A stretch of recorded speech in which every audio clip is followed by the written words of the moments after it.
I'm going to talk a little bit about productivity. And productivity where it has to do with me in particular. Because not everybody's going to be the same. You know, I've watched a lot of videos about how to be more productive.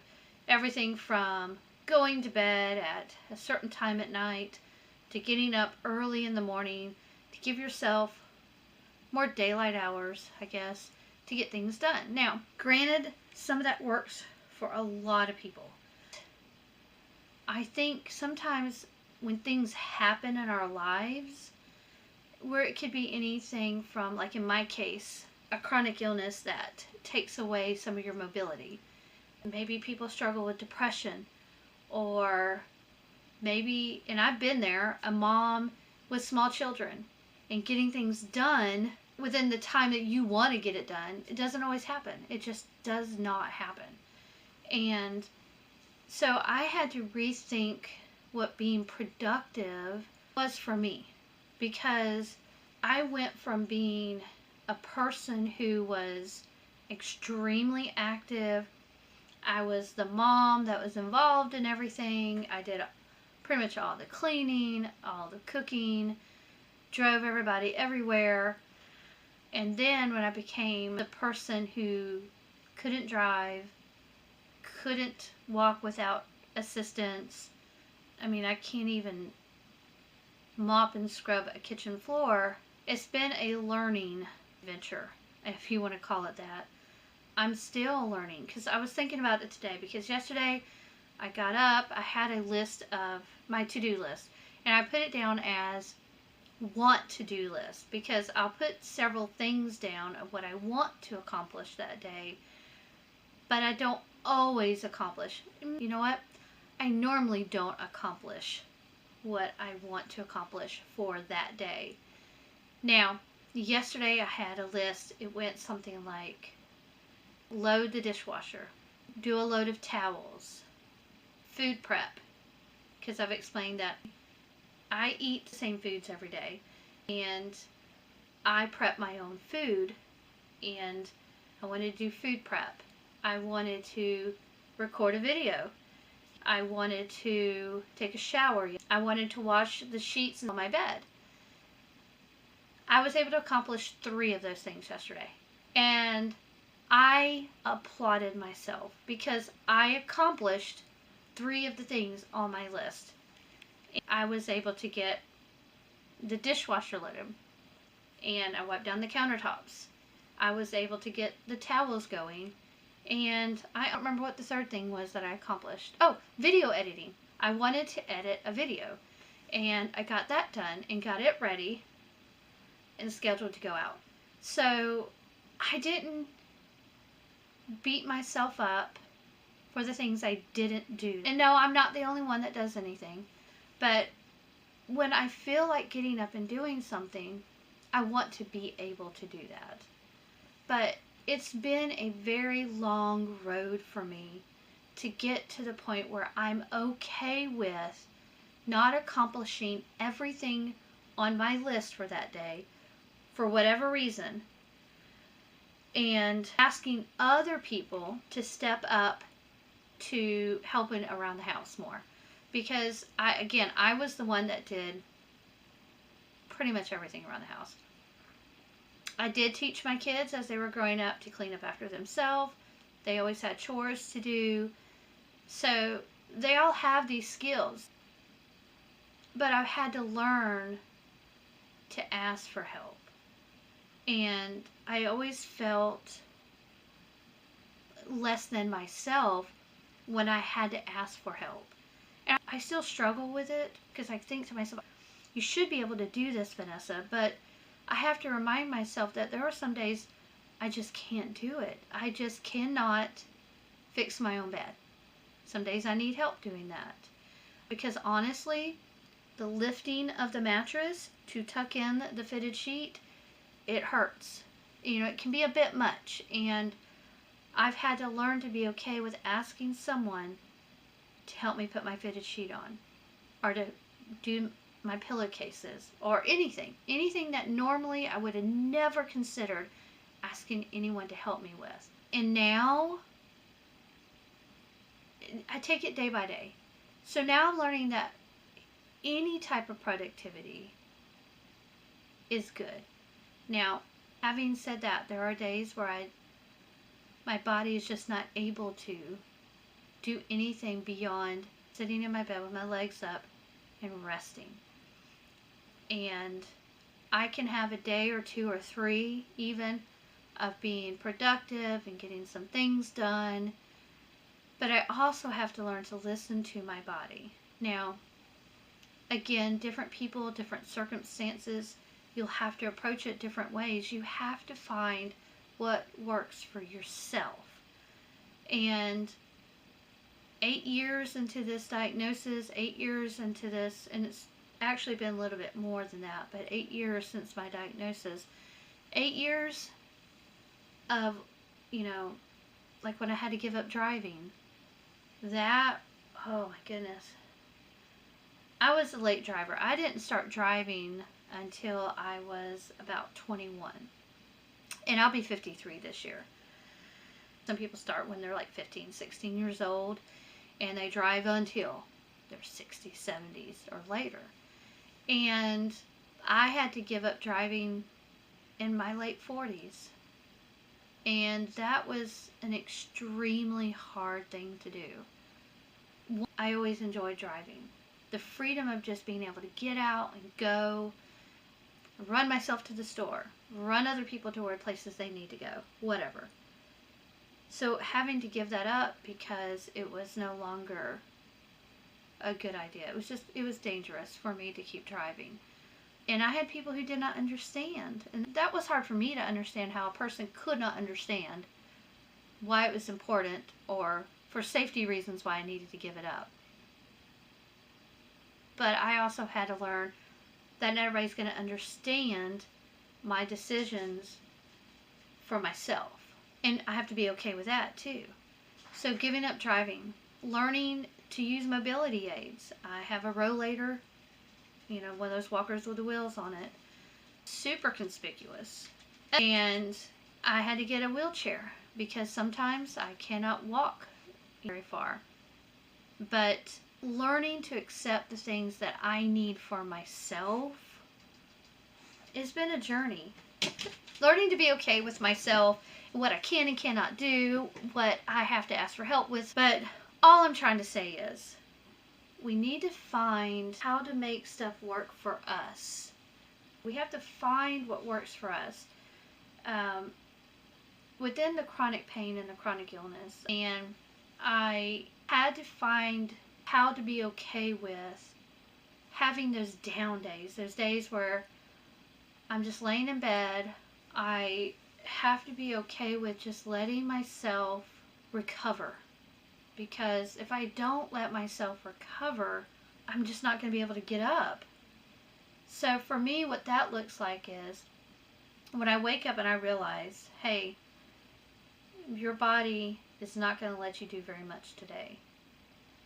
What this day means is that you could plan for stuff, but you're going to have to deal with the reality that maybe you're not going to be able to do those things. This is me talking to myself. So I have to wade through those emotions. I have to talk to myself. I do a lot of self-talk about those emotions and how I'm feeling. And then I decide,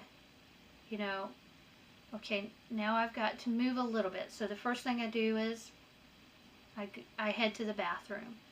I get my body moving a little bit. Some days moving itself is quite a challenge. It really is. But I know I need to move a little bit.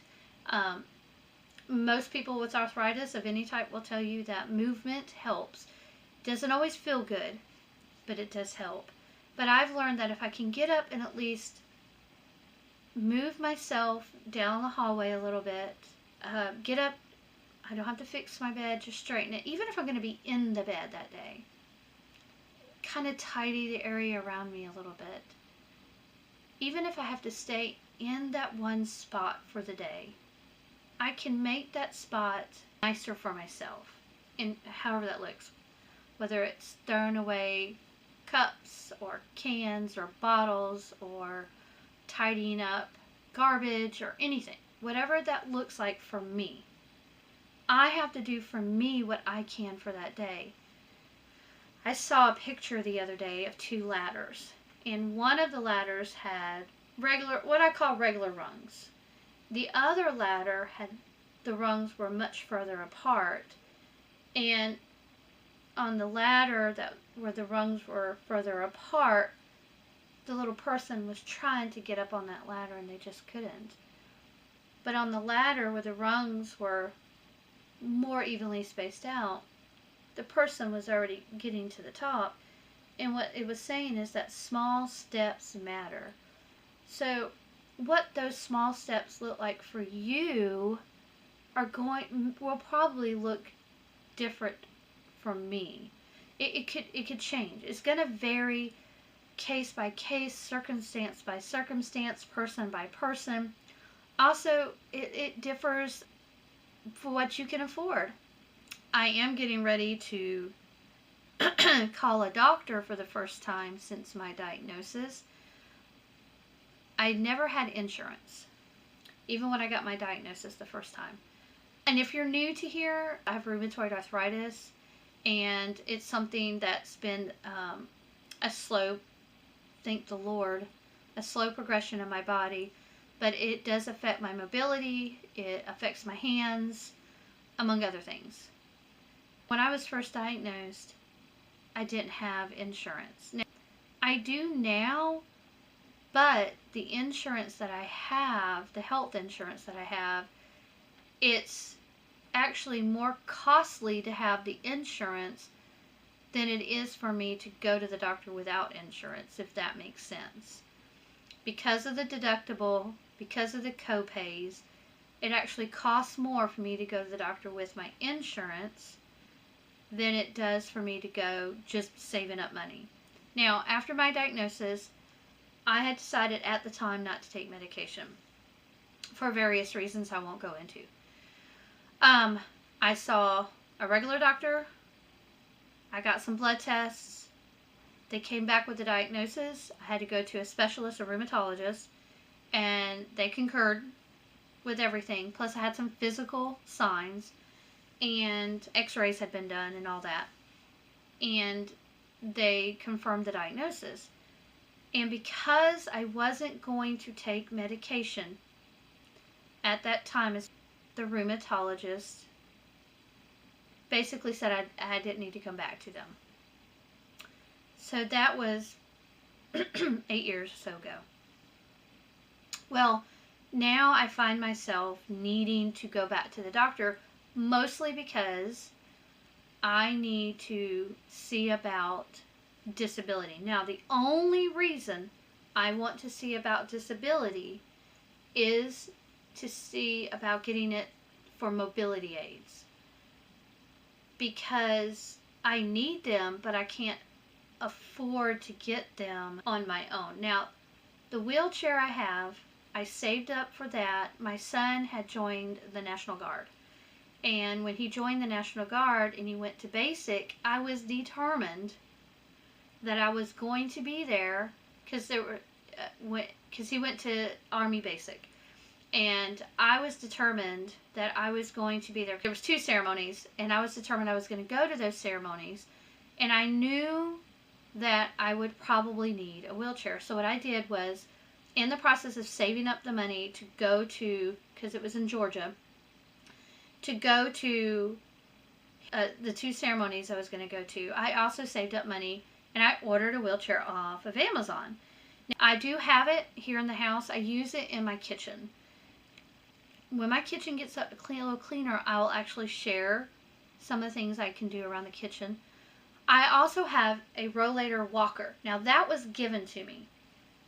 But since having it, and I've had it for a few years now, the seat part of it, it was so odd. It completely broke, but right across the seat, so the 2 pieces kind of flop down. Now, laughable enough, I have it taped up. I use some black duct tape, and it's taped up, Because I use that. That's my little thing. If I want to carry stuff through the house, my cup of coffee, my sheets to the washer, whatever, different things back and forth, I use that as my tray, as it were. But I want to start this journey going to the doctor now. Honestly, I'm terrified. I'm terrified of going to the doctor because there's so many what ifs that go through my brain.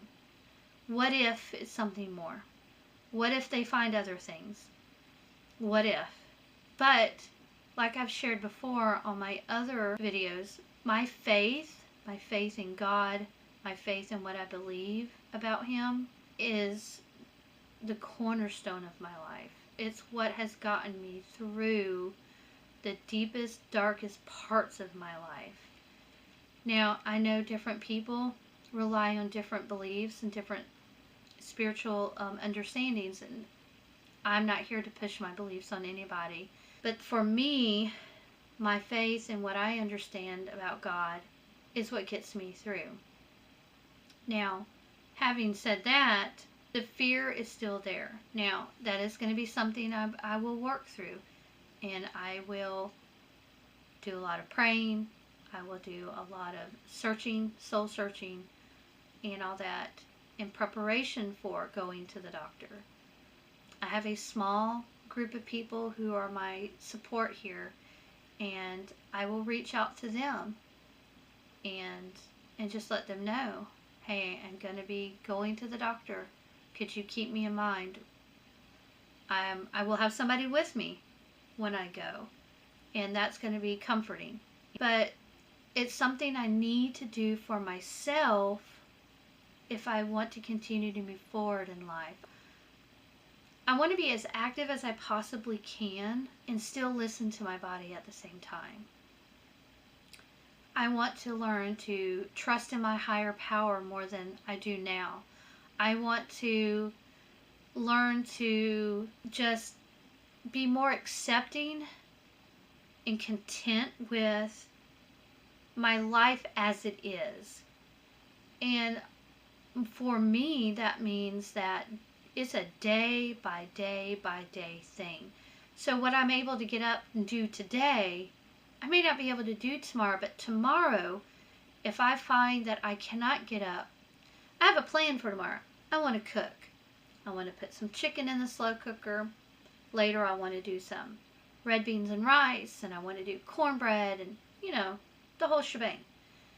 But if I find that I do not have the physical ability to do that day, I am learning within that moment how to be okay with that. I may not like it, because honestly, who's going to like it? Especially if you make plans to do something as simple as make dinner, and then you can't do it. I'm learning to be, for myself, to be okay with not being able to do everything I want to in a day. I hope that everything I've just said makes some kind of sense. I know that when I play this back, I'll hear myself say some stuff. I'm like, why did I say that? Thank heavens for editing. But I think a lot of us, when we're going through something, I don't care what it is. It could be a complete upheaval of our life. It could be something as simple as a rainy day. Because sometimes a rainy day just absolutely spoils our plans. It could be something as life-changing as having a child. And now what do? It could be something as devastating as losing a loved one and not knowing how to move forward in that grief. I think what is important is that we learn to listen to ourselves, learn to listen to our bodies, and for the most part, we kind of know what to do for ourselves. I am in a group that helps me out, and I have people I can call when I need to call somebody. And if you don't have someone like that, leave a comment. Say, I'm alone in this. And I just want to encourage you, and excuse me if I get emotional. I've been by myself in circumstances Excuse me. I've been alone.